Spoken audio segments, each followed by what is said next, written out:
Bentrovati in questa nuova puntata di Die Pro Die. Siamo a 2 passi dal Corriboi, esattamente in località Sarena, e quest'oggi ci sarà una grande manifestazione, una grande giornata dedicata alla cultura attraverso il pastoralismo.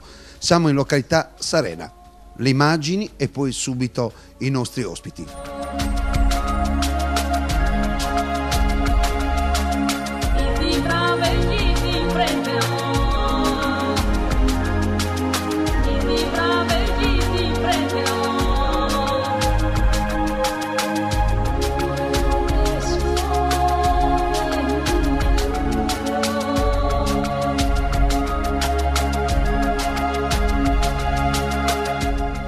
Io ringrazio il CER Gradento, il Centro di Educazione Ambientale, per aver organizzato questo convegno, e poi anche il titolo a me pare un titolo adeguato, un titolo interessante: la cultura agropastorale come patrimonio storico sardo. Patrimonio storico sardo e soprattutto fonnese, perché guardate che Fonni è una delle comunità pastorali più importanti della Sardegna. Anche perché non è che fosse un pastore qualunque, era un pastore transumante, un pastore particolare, che per sopravvivere ha dovuto fare della sua vita una strategia per la sopravvivenza.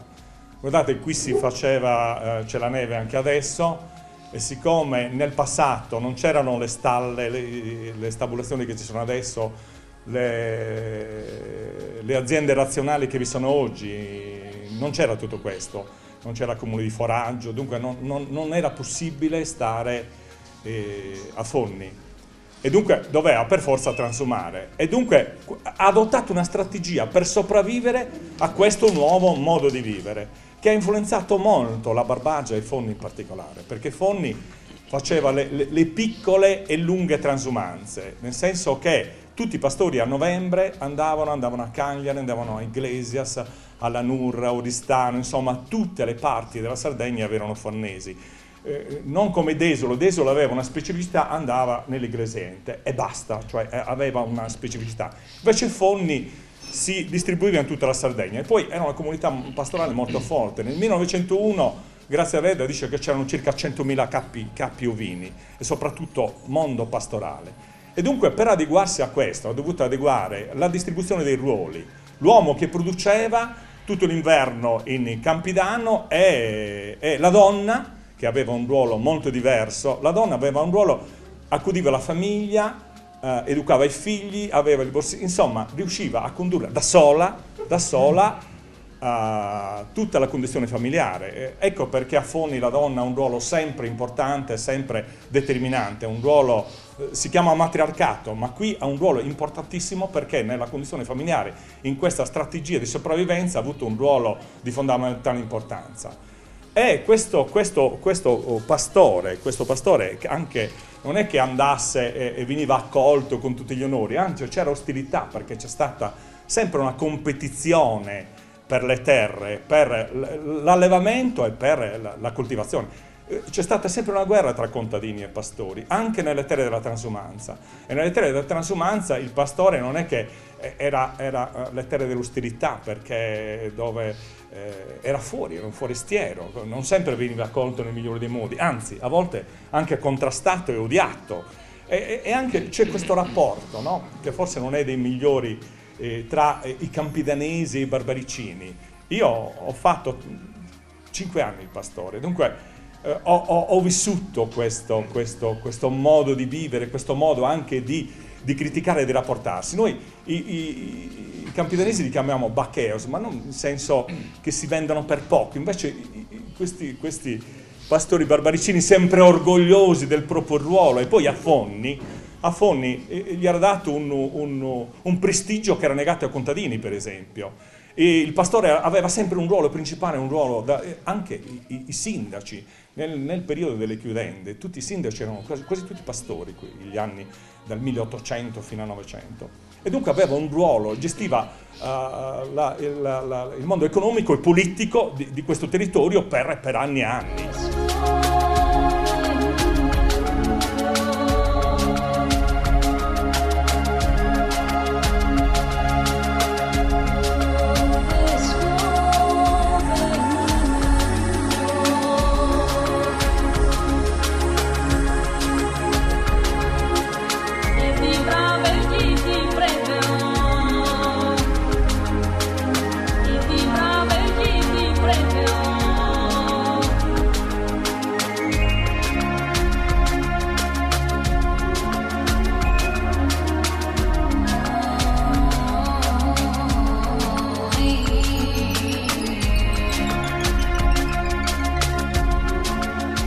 la storia purtroppo per la maggior parte è stata scritta sempre dai vincitori, quindi essendo scritta da storici romani in questo caso va sempre presa con le pinze.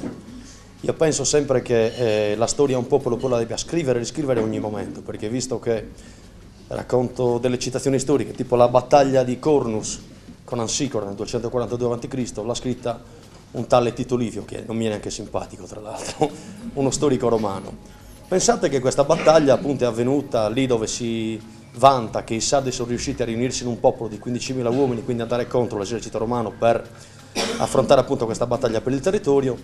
Tito Livio l'ha scritta 200 anni dopo la storia. Ora mi chiedo, già una cosa che noi raccontiamo oggi, domani la raccontiamo un altro, già cambia.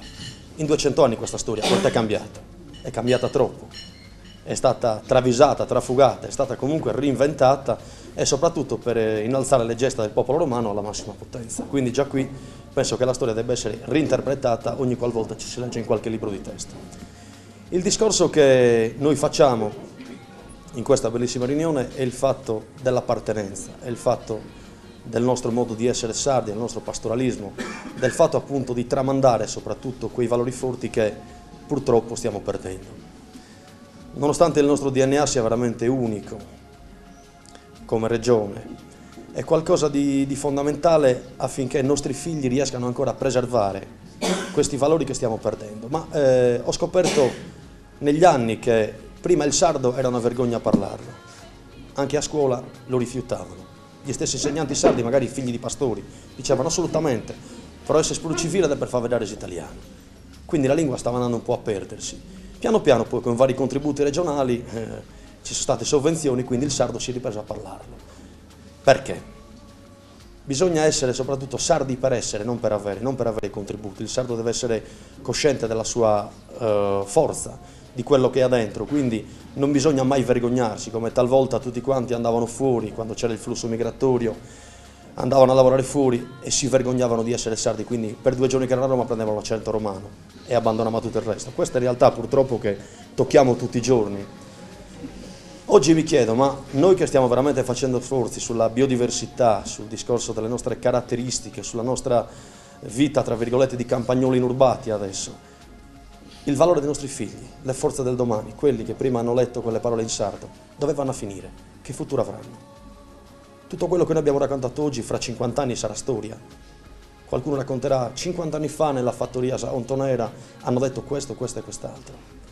Cioè non c'è una continuità generazionale forte affinché appunto una persona possa prendere coscienza e dire ai figli da per fare gergoi, sì che questi strada, chi si strada mezzo e gai.